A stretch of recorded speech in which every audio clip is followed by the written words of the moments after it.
Hi, my name is Ian, and this is my SQL Relational Database project. For this module, I built a small library-style database with tables for authors, books, members, and book loans. I also wrote a Python script that shows how software interacts with the database by building SQL commands and demonstrating inserts, updates, deletes, and queries. So here's the table structure I designed. I have 4 tables: authors, members, books, and loans. Each table has a primary key, and I use foreign keys to connect the data.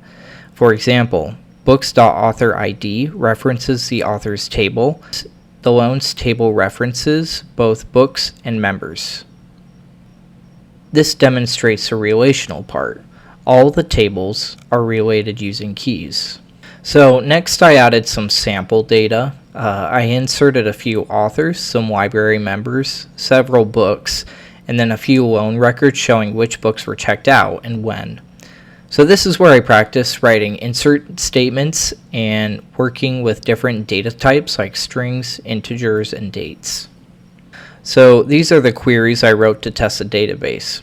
For example, a select with a join to show all books with their authors, an update to modify a member's name, delete to remove a loan record, and an aggregate query that counts how many loans each member has made.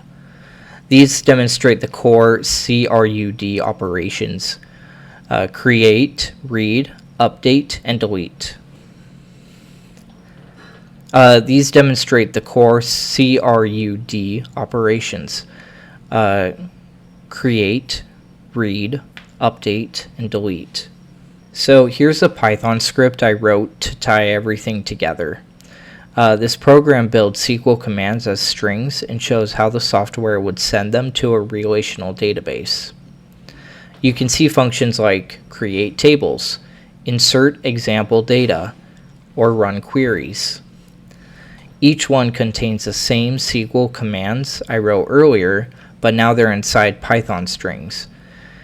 If I were connecting to a real SQL server, these would be the commands the program sends. Right now I'm just printing the SQL because the main goal of the module is to show that the software can build the commands, submit them, and then use the results.